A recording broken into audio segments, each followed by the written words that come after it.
बिस्मिल्लाहिर्रहमानिर्रहीम, अस्सलाम वालेकुम। मैं शाहिद सकलैन हूँ। आप मुझे मेरे यूट्यूब चैनल फेसबुक पेज पे देख रहे हैं। आज 20 नवंबर है और जुमेरात का दिन है। बरतानिया में जो इल्लीगल इमिग्रेंट्स हैं उनके ख़िलाफ़ बहुत ज़ोर शोर से कार्रवाइयाँ जारी हैं। शबाना महमूद और जो मौजूदा हुकूमत है, ज़ाहिरी बात है उनकी कोशिश है कि क़वानीन को इतना सख्त कर दिया जाए कि कोई भी गैर कानूनी तरीके से आने वाला जो इमिग्रेंट है वो किसी तौर भी बरतानिया में रह ना सके, ना तो वो असाइलम ले सके और ना ही कोई और बेनिफिट वो हासिल कर सके, चाहे वो तालीम का हो, चाहे वो सेहत का हो, किसी किस्म का बेनिफिट उसको ना मिल सके।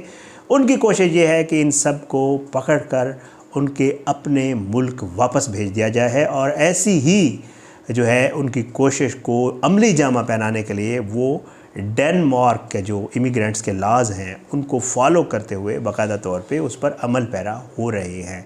ये सारी सूरत हाल जो है उसमें आपने ख़बरों में भी देखा होगा, मैंने भी एक अपनी वीडियो में शेयर किया था कि इन मामलात में जो बरतानिया के अपने वहाँ के जो बिज़नेसमैन हैं, जो बिलियनियर्स हैं, जिनकी पाउंड्स जो है, जिनकी जो मतलब एसेट्स हैं वो बिलियंस में हैं, वो भी वहाँ से जो है दूसरे ममालिक का रुख कर रहे हैं और वो कोशिश कर रहे हैं कि या तो वो यूरोप के किसी और ममालिक चले जाएं या वो फिर दुबई में अपने जो एसेट्स हैं वो शिफ्ट कर रहे हैं। लेकिन इस सारे माहौल में शबाना महमूद साहिबा ने एक अनाउंसमेंट की है और वो अनाउंसमेंट है एक सेफ़ लीगल रूट की। वो सेफ़ लीगल रूट जिसके तहत बाहर से आने वाले को असाइलम भी दी जाएगी, उसके फ्री जो है तालीम भी होगी, हेल्थ भी होगी, वो अपनी फैमिली को भी बुला सकेगा और उसको वहाँ पे जॉब भी दी जाएगी और बाद में उसको पीआर भी दिया जाएगा। और इसका अरसा भी जो है वो उन्होंने मुख्तस कम किया है। आपको पता है आजकल उन्होंने वाज़े तौर पे ऐलान कर दिया कि भाई एक तो परमानेंट रेजिडेंट आपके पास नहीं है और मिलेगी भी सही तो 20 साल बाद, और उसके लिए भी आपको फिर कुछ चीज़ें प्रूव करनी होंगी।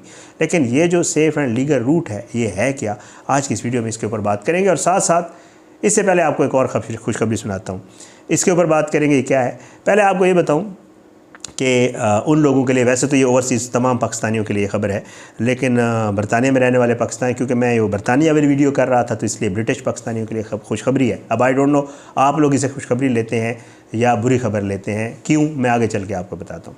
खुशखबरी ये है कि बाकायदा तौर पर पाकिस्तान के जो है वो असम्बली के मेंबर ने एक करारदाद तैयार की है और बहुत आगे उसके ऊपर जो है वो डेवलपमेंट हो चुकी है। करारदाद ये है कि जो बाहर से मोबाइल फ़ोन आते हैं रिलेटिव्स के लिए, अपने रिश्तेदारों के लिए, बहन भाइयों के लिए आप लोग लेके आते हैं और वो महंगे फ़ोन होते हैं, ज़ाहिर है जो बाहर से आता है वो महंगा फ़ोन लेके आता है, उसके ऊपर पीटीए का एक टैक्स है। जो कि मैं अभी पिछले दिनों एक दोस्त का फ़ोन आया था आईफोन, तो मैंने उससे पूछा कितना टैक्स दिया, तो उसने उसके ऊपर 1,47,000 रुपये टैक्स दिया था। 1,47,000 का पाकिस्तान में एक अच्छा एंड्रॉयड फ़ोन आपको मिल जाता है। तो बहरहाल उसने बताया कि जी इतना मैंने टैक्स दिया। तो ये बहुत बड़ा एक जो है टैक्स है। कोई आपके लिए मोबाइल फ़ोन भी ले आए फिर वो या आप 1.5 लाख रुपए उसके ऊपर टैक्स भी भरें, तो ये बहुत बुरी खबर थी पाकिस्तानियों के लिए। और बहुत सारे लोगों के फ़ोन आना बंद हो गए थे। जैसे कोई रिलेटिव आ रहा था तो उसको कहते थे जी कि फ़ोन लेते हैं, अब वो रिलेटिव कहता था कि भाई ले मैं आऊँगा, टैक्स आपने भरना है। जब बंदा सुनता था 1.5 लाख टैक्स, बंदा कहता तू ना ही ले आ भाई, ठीक है। तो ये सूरत हाल चल रही थी। तो ये अच्छी खबर तो ये है कि करारदाद जा रही है असम्बली में, उस पर बहुत बड़ी डेवलपमेंट हो गई है। एफबीआर वालों से बाकायदा तौर पे बातचीत हो गई है। एफबीआर ने कहा हम आपको 3 दिसंबर गालबन डेट है, 3-4 दिसंबर कि हम आपको बताएंगे कि इसके ऊपर क्या कर सकते हैं। और लग ये रहा है, उम्मीद ये है कि ये टैक्स या तो बहुत कम हो जाएगा या फिर ख़त्म हो जाएगा। तो ये अच्छी खबर है जो पाकिस्तान में रह रहे हैं उनके लिए। बुरी खबर है उनके लिए जो बरतानिया में रह रहे हैं, क्योंकि अब आपको फ़ोन लाने पड़ेंगे। अब आप जब बरतानिया से आ रहे होंगे तो जितने भी आपके दोस्त यार रिश्तेदार जो आपसे पहले भी मांगते रहते थे फ़ोन, वो अब आपको कहेंगे कि फ़ोन लेते आइएगा। और ज़ाहिर है फ़ोन वहाँ सस्ता तो मिलता नहीं है, थोड़ा बहुत ही फ़र्क होता है। तो लोग ये समझते हैं शायद वहाँ फ्री मिल रहे होते हैं फ़ोन। तो आपको अब फ़ोनों की फरमाइशें आना शुरू हो जाएगी पाकिस्तान से कुछ दिनों में। अब ये आपके लिए अच्छी खबर है या बुरी खबर है, ये आपने खुद डिसाइड करना है। ये एक चीज़ थी, मैंने कहा आपके साथ शेयर करता हूँ। आता हूँ जो बरतानिया के सख्त कवानीन हैं उनके ऊपर और उनमें कौन सी तब्दीलियाँ आने जा रही हैं वो ज़रा आपको पिछले दिनों मैंने बताया था कि जो इल्लीगल इमिग्रेंट्स हैं उनके हवाले से बहुत सख्त कवानीन हैं और बहुत ही जो है सख्ती से उसके ऊपर अमल दरामद करवाया जा रहा है। लेकिन अब शबाना महमूद साहिबा ने कहा है कि ऐसी कोई बात नहीं है। हम चाहते हैं कि जी कुछ ऐसे लोग भी हैं जो डिज़र्व करते हैं, कुछ ऐसी कम्युनिटीज़ हैं जो डिज़र्व करती हैं, उनके लिए हम कुछ safe and legal routes introduce करवाने जा रहे हैं। वो क्या है वो मैं आपको बता देता हूँ। वो कहती हैं, ज़ाहिर बात है, आपको पता है जब ये इमिग्रेंट्स वाला मामला था इसके ऊपर अभी इन्होंने जो नए कवानीन लाए थे इनके ऊपर इनको बाकायदा तौर पे इनकी हुकूमत के अंदर से भी और अपोजिशन की तरफ से भी, और फिर आपको पता है नाजल फराज और बाकी जो राइट्स वाले हैं उनके जो प्रोटेस्ट वगैरह शुरू हो गए वहाँ पे, और बहुत सारी चीज़ें थी आपको पता है। तो इनको बहुत ही सख्त जो है इसके ऊपर तनकीद का सामना था कि आप लोग इंसानी हकूक़ की खिलाफ वर्जियाँ कर रहे हैं, आप अक़वाम मुत्तहिदा के जो चार्टर्स हैं उनकी खिलाफ वर्जियाँ कर रहे हैं, आप इतने सख्त कवानीन बना रहे हैं कि यहाँ पे वो लोग जो यहाँ पे बहुत कुछ कंट्रीब्यूट कर चुके हैं, वो इमिग्रेंट्स जो यहाँ पे काम कर चुके हैं, जिनकी स्किल्स यूज़ हो रही हैं बरतानिया के लिए, आप उनको धड़ाधड़ निकाल रहे हैं, ज़बरदस्ती यहाँ से निकाल रहे हैं, इंसानी हकूक़ की खिलाफ वर्जी है। इसके ऊपर बड़ा इनको जो है एक रिएक्शन आ रहा था। तो अब इन्होंने क्या कहा है, इन्होंने अब ये कहा है बाकायदा तौर पर कि जी हम एक सेफ़ एंड लीगल जो है वो रूट बाकायदा तौर पे मुतारिफ़ करवाने जा रहे हैं। ये सेफ़ एंड लीगल रूट वो कहते हैं कि जी बहुत ही ज़बरदस्त होगा, और इसमें ये होगा कि आप फैमिली के साथ बाकायदा तौर पे यहाँ मुस्तकिल रिहाइश भी इख्तियार कर सकेंगे, और उसके अलावा आपको फ्री एजुकेशन, हेल्थ की जो सर्विसेज वगैरह हैं वो सारी होंगी, और उसके अलावा आपका जो PR है उसकी भी मुद्दत उन्होंने 10 साल कर दी है।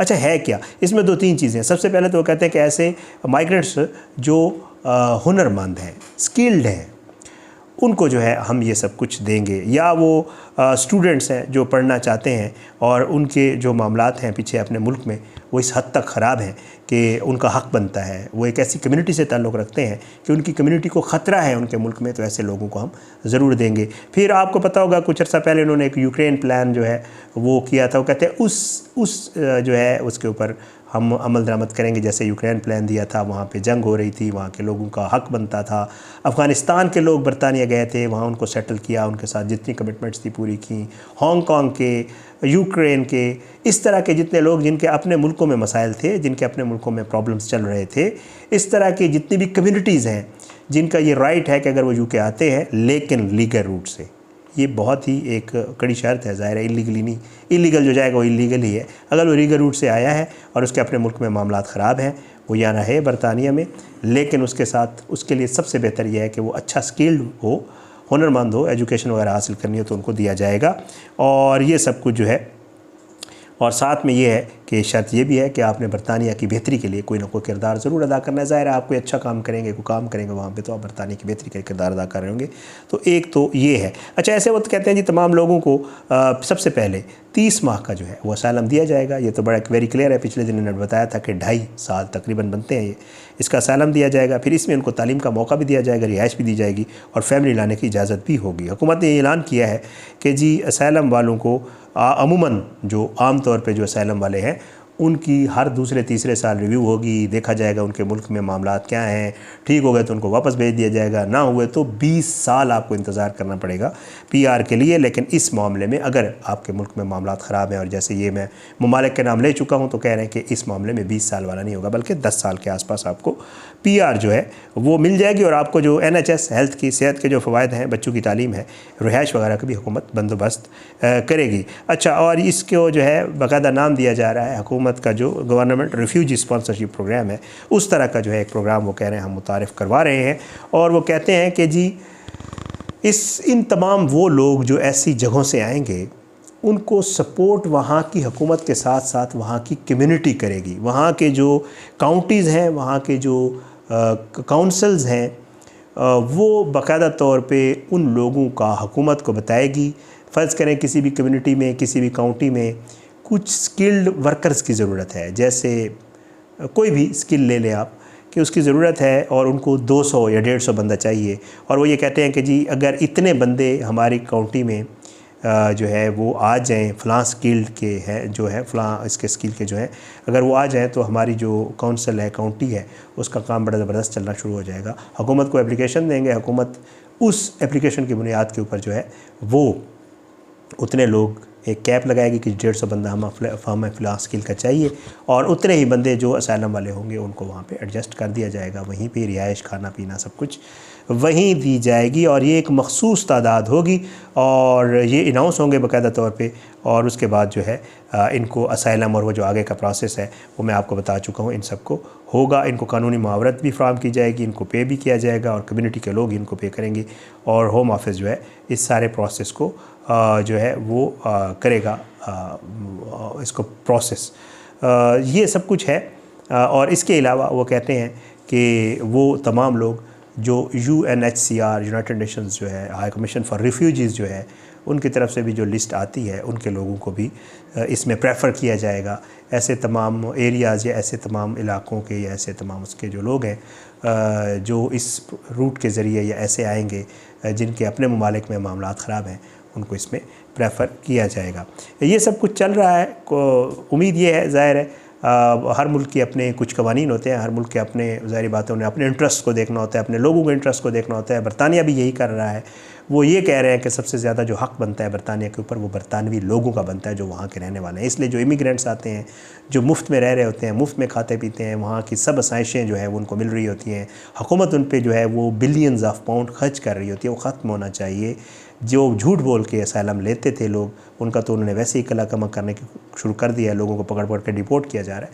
और आगे भी जो केसेस है ज़ाहिर उनके ऊपर भी वो यही कर रहे हैं कि जी अगर उसका केस जेन्युइन होगा तो उसको भी हर साल दूसरे साल रिव्यू किया जाएगा। और जिन लोगों के असाइलम अप्रूव हो चुकी है उनके केसेस भी अब रिव्यू हुआ करेंगे और देखा जाएगा कि जो कंडीशंस असाइलम देते हुए उस शख्स ने बताई थी, लेते हुए उस शख्स ने बताई थी, क्या वाकई वो कंडीशंस उसके मुल्क में हैं। अगर नहीं है तो फिर उसको उसके मुल्क वापस भेजा जाएगा। बहुत कुछ हो रहा है बरतानिया में। बहरहाल इस तरह के जो मामलात हैं इनके ऊपर इंशाअल्लाह आपको ज़रूर अपडेट करते रहा करेंगे। ये खबर थी और उसके साथ मोबाइल फ़ोन वाली ख़बर तो थी मैंने कहा आपके साथ शेयर कर दूँ। अपनी दुआ में याद रखिएगा। इंशाअल्लाह अगली वीडियो में मुलाकात ज़रूर होगी, लेकिन बशर्ते ज़िंदगी। इजाज़त दें। पाकिस्तान जिंदाबाद। अल्लाह हाफ़िज़।